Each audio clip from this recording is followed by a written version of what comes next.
विशिष्ट शिक्षक को कितना यूपीएस मिलेगा, यह देखिए। यूपीएस का रूल है कि 30 साल उम्र, रुपया 40,000 बेसिक, तो पेंशन कितनी। केंद्र की यूनिफाइड पेंशन स्कीम यूपीएस इस साल 1 अप्रैल से लागू होगी।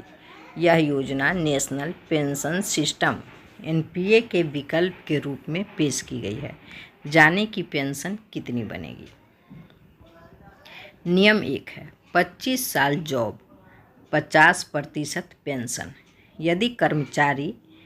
यदि कम से कम 25 साल नौकरी में रहा है तो उसे रिटायरमेंट के समय पिछले 12 महीनों के औसत बेसिक सैलरी का 50% पेंशन के रूप में मिलेगा।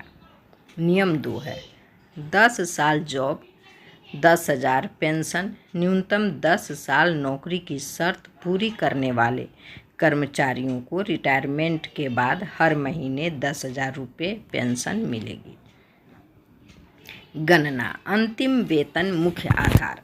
रिटायर होने के बाद केंद्र सरकार के किसी कर्मचारी को यूपीएस के तहत कितनी पेंशन मिलेगी, इसकी गणना उसकी नौकरी की अवधि और अंतिम वेतन के आधार पर की जाती है। आप पाएंगे बेसिक की आधी पेंशन। अगर कोई कर्मचारी 25 साल नौकरी करता है और पिछले 12 महीनों की बेसिक सैलरी 40,000 रही है तो यूपीएस कैलकुलेटर के हिसाब से उसे प्रति माह 20,000 रुपये पेंशन मिलेगी। इसकी गणना ऐसे होगी 40,000 गुने 50/100 बराबर 20,000। ये भी जाने बेसिक की आधी पेंशन। यदि सुपर एन्युएशन के बाद पेंशन धारक का निधन हो जाता है तो उसकी पत्नी को 60% पारिवारिक पेंशन दी जाएगी।